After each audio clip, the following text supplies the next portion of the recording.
notika klupināšana. Paskatāmies vēlreiz atkārtojumā. Rip. Nui paliks starp kājām preti. Gončarovs. Širokovs. Mediens un vārds. Arī šajā spēlē Širokovs gūst vārds. Toreiz gan no otras puses. Atceramies, pirmajā spēlē pirmos komandas vārds viņš guva no otra flanga. Nu, teicams metiens jāatzīst virs Sedlačeka pleca. Šie viņam otrie vārti Tomskas Avangarda sastāvā. Abus viņš ir gūst pret Rīgas Dinamo. Vēl arī viena rezultatīva piespēle viņa kontā šajā sezonā, tieši spēlēja Tomskas Avangarda rindās. Lielās krosas CSKA. Viņam bija 4 vārti, 9 piespēles.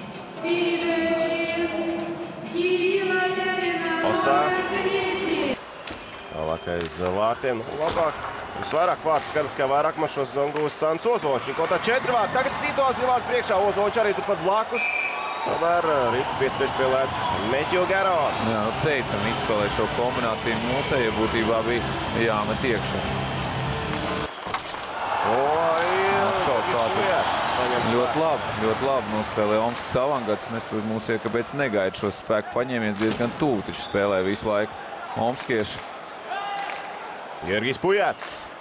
Labs uzmeties, vēl viens meties Cipuļa izpildījumā. Un piespēlē Ņīživiem.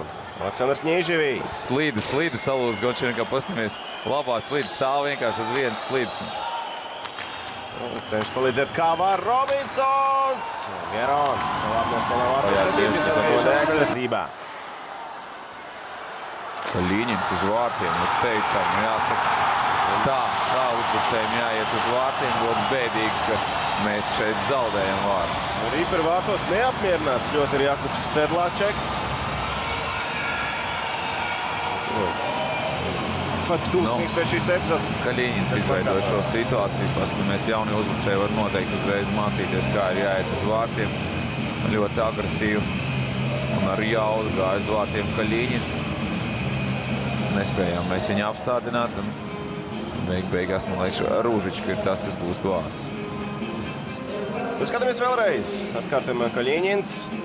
Tieši poreiz nenotur Kaļiņinu. Beigās paliek neapmierināts Sedlačeks. Viņš virsū sadūrs par Kaļiņinu. Hašāks ir ļoti labi un spēcīgi uzmet. Izskatās, ka trāp Garonam pa galvu. Tas uz brīdi pat apgulsti. Ozoliņš no vārtu priekšmetiens. Vilsonam tāds moments. Tas bija labāk, bet izbraukumā tā bieži vien ir, ka mājnieki ir labāk, viņi spēlē aktīvāk, agresīvāk. Garons izdomā kaut ko ļoti interesantu. Vienkārši fantastiski. Vārtsargs nospēlē pilnīgi nevajadzīgi priekš Omskas Avangarda. Izdomā piespēldot uz priekšu, tēlot NHL. Un izdevās izdarīt. Jā, drīzāk jau jāpriecājas par to, kas ir noticis. Mūsu iegūst vārds ļoti ātri izmantojam šo vārtsarga kļūdu un esam atguvuši 2-1. Man liekas, es varu iedomāties, kas notiek treneru prātā. Kratīja galva. Tas arī diezgan daudz ko izteica. Izdodas gūt vārds un patīkam situācija. Nedaudz patīkamāk uz rezultātu tablo. Ržīka. Ļoti neapmierināts sezonas sākumā bija ar vārtsargu darbību. Kopumā ne tikai Temu Lasilu. Vienmēr es teicu, vārtsargiem nav ko līdz spēlētāju darīšanās. Redzēsim, kā klāsies skats, kā vairāk man bīstam piespēle Kosā. Neizdos viņam izdarīt metienu. Robinsons. Šādām piespēlēm mūsēji var saraustīt pretinieka aizsardzību. Atceramies iepriekšējā spēlē Rastans Baris. Lieliski izskatījāmies vairāk. Atkal bīstam epizodes. Sants Ozoliņš jau bija vārtu priekšā. Man neizdevās gūt 5. vārtu skaitliskajā vairākumā viņam šo sezonu. Pujāts. Tas gan nav labākais, kā Avangards pirmā sastāvā. 2-1, varbūt pat trietā. Jā. Oi! Un tomēr izdos ierādīt Riparu uz pogonu. Iebrīžā šķiet, ka izdosies nosargāt vārtus. Jā, klasiski 3-1 izspēle. Visi uzbrucēji saņem rezultīvi tādus punktus un neveiksmīgi nospēlējam vairākumu beigās. Nesaprotamies un ļaujam pretiniekam realizēt šo izgājienu ar 3-1 aizsargu. Ar Samuels, jā. Lielisks rakurs, no kura ar šo vārdu zaudējumu. Diemžēl. Šī pēdējā piespēle nebija tik precīzi, šķiet, ar slidu uzņēma Popovs. Neizvēlējās uzreiz mest, bet tomēr neizdevās Sotniekam. Golās rips ceļā Sotnieks, bet kaut kā arī atrada ceļu vārtos. Jā, nu labi saraustīja mūsējos vairākas piespēles bez apstādināšanas. Pavlovs neizdodas iegūt arī bīstami. Labi, ka tā Arvīts Reķis ar roku pārtver šo piespēli. Reķis! Lieliski Reķis izlauž līdz metienam, tomēr liela burzma tur bija pie vārtiem, paspēja viņam patraucēt, bet tāds negaidīts reiz no Reķis. Sāk uz tā baigi dziļa aizsardzībā, nu. Acīm redzot treneru uzstādījums vai arī komandas psiholoģiskās problēmas. Šehura, jā! Nu, tieši par to es gribu teikt. Gribēju turpināt, nedrīkst sākt spēlēt trešajā trešdaļā savādāk nekā tu esi spēlējis pirmās divas.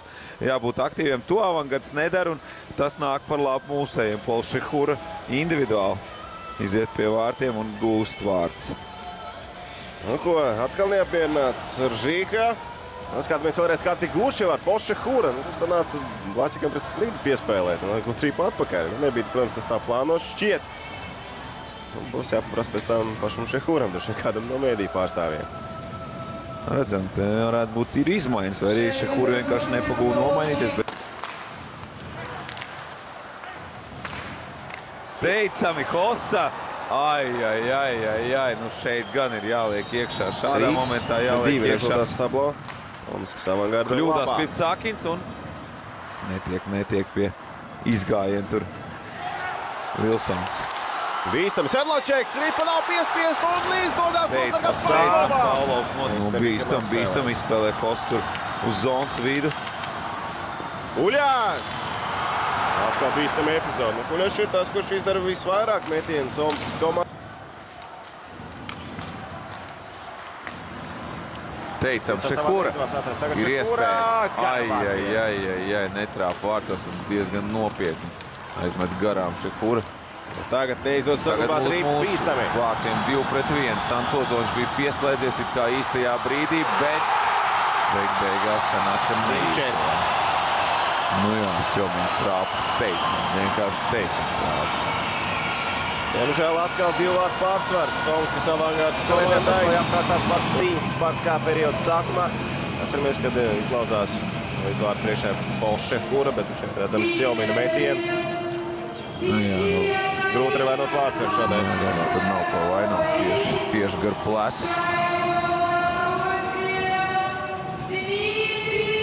Tas jau bija ļoti bīstami epizode. Iegūsim ripu, diemžēl neiegūstam pēc iemtiena ripu. Tagad gan ļoti bīstami epizode, tukši vārti. Un 2-5. Rezultāts uz tablo. Krasķicins pieliek punktu Rīgas Dabūjas sērijai. Spēlējām gan aktīvi bija bīstams situācijas pie pretinieku vārtiem. Redzam, Širokovs atdod šo pēdējo piespēli, kas ticinam, kuram, protams, šie ir viena no vieglākajiem vārtiem.